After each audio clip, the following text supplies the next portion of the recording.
So when I was growing up here in Spokane, my parents made it a priority to take my brother and I to national parks. We visited parks from Alaska to Florida, from Pennsylvania to Arizona. But our most visited park was probably Glacier National in northwestern Montana. I'm sure for those of you that have been there, you'd all agree it's a beautiful place. And it'll probably come as a surprise, but I hated going to that national park. You see, national parks to me were little more than dusty old buildings, boring scenery, and irrelevant history. And besides, it seemed like my friends back home were doing much more exciting things, like staying inside and watching TV. Eventually, I went off to college, and on a whim, I took an environmental studies course. And over that quarter, I found out that the national parks hadn't always been, that it took real people working real hard to protect them, and in fact, that there are real forces out there that are working to threaten our national parks. I'm glad to know I'm among park enthusiasts today. So the title of my speech is probably a little bit of a surprise. Why protect national parks? Isn't it self-evident why we protect national parks? I can almost hear some of you thinking. And I bet if we went around the room, we could come up with hundreds of reasons as to why national parks are important.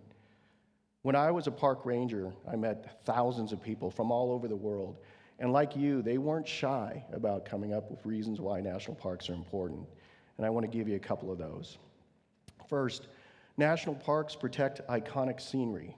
Yellowstone, the world's first national park, was set aside to protect the unique geologic and natural features that are found only in northwestern Wyoming.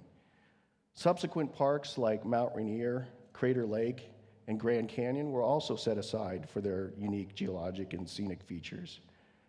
National parks also protect some of our most threatened and endangered species. People from all over the world come to see grizzly bears, mountain lions, wolves, animals that you can find nowhere else on the planet.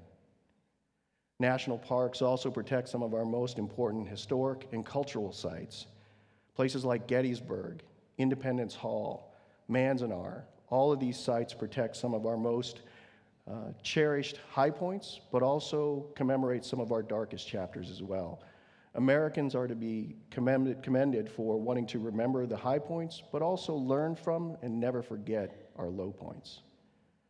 National parks are also huge economic engines, pumping billions of dollars into our economy every year. In fact, studies have been done to show that for every dollar we invest in our national parks, they return 10 to the local economies. That's a pretty good return on investment. I wish I had that return on my investments. In 2016, the National Park Service will turn 100 years old. And over this last century, our park system has gone from a handful of a few Western parks to over 400 national park units now, found in every state in the Union. The national parks have been described by some as America's best idea, our greatest gift to world culture.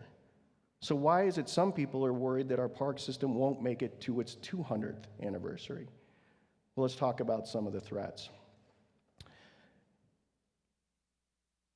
When the park system was first established, a few hundred people went to our parks. Today, over 270 million people go each year. That's roughly the population of the United States going to the parks every year. And those crowds are putting pressure upon tight budgets, upon fragile resources, and area wildlife. The Park Service is doing a great job managing those crowds, but pressure is showing. Hopefully it comes as a surprise to everyone in this room, but there are some in Congress that don't value our national parks.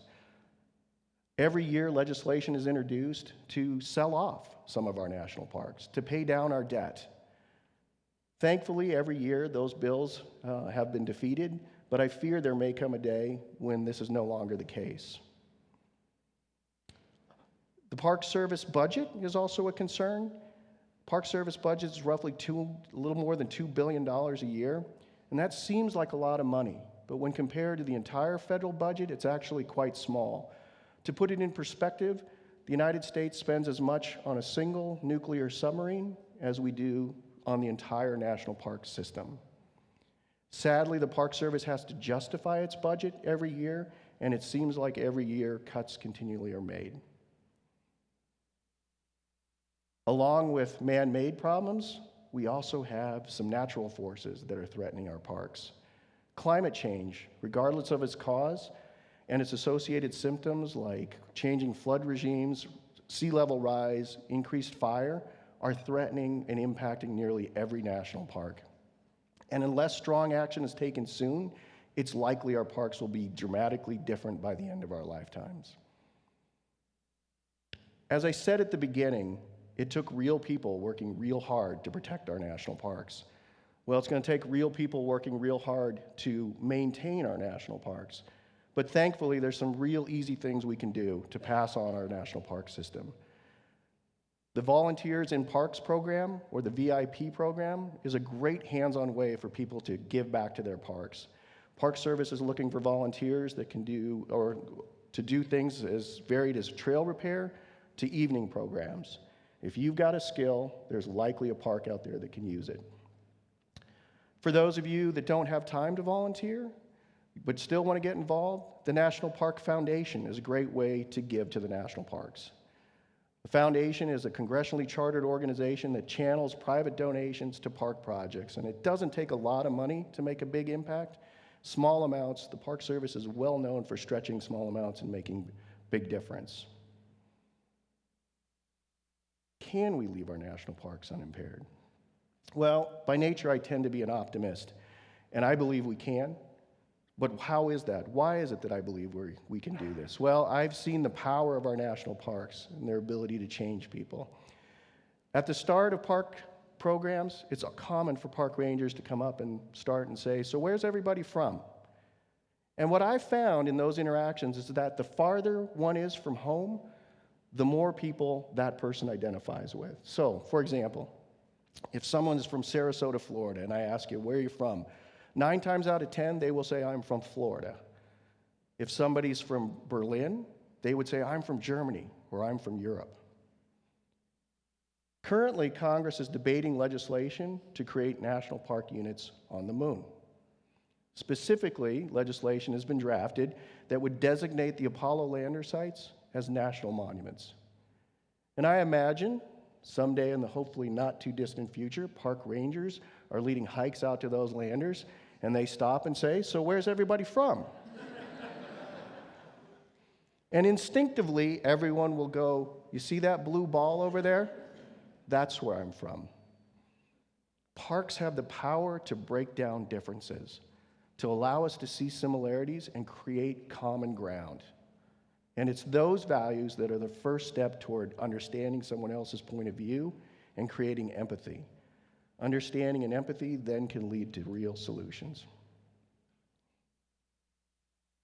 I heard the following sentiment more often than any other when I was talking to people in the national parks.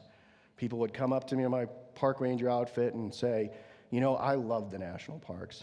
I think John Muir and Teddy Roosevelt did great things when they established these parks." But then, almost ashamed, they would half whisper and say, "I wish they had done more." Fair enough. I share that sentiment at times. But that's water under the bridge. There's nothing we can do about the decisions that have been made in the past. But guess what? We are the ancestors to the future. Are they going to look back and say, "I wish they had done more"? There's a theory or school of wildlife management that focuses on protecting critical habitat.